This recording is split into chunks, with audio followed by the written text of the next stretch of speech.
set the thermostat to call for fan or cooling, and then test at the blower control board to confirm the 24-volt signal is present. Start by switching the thermostat to fan on or to a cooling set point so it is actively calling for the blower. Turn off power to the system only when moving or touching wires, otherwise leave power on to measure voltage.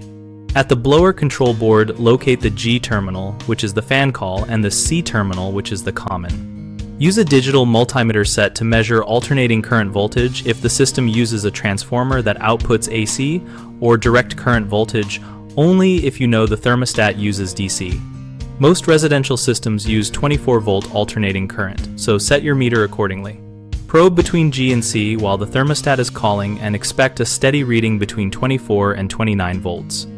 If the reading is intermittent, use a continuity or wiggle test on the wiring to see if a loose connection opens the circuit under slight movement. Always observe safety. Keep fingers clear, use insulated probes, and restore any disconnected terminal screws firmly after testing.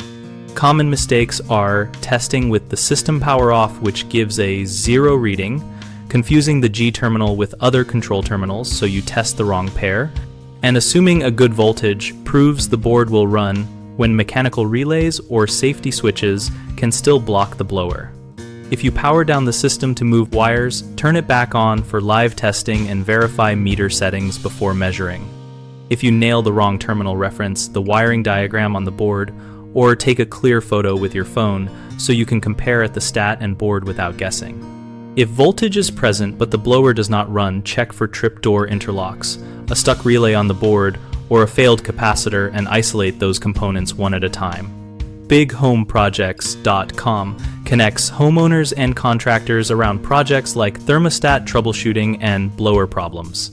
We help homeowners find local contractors, and we help contractors find clients.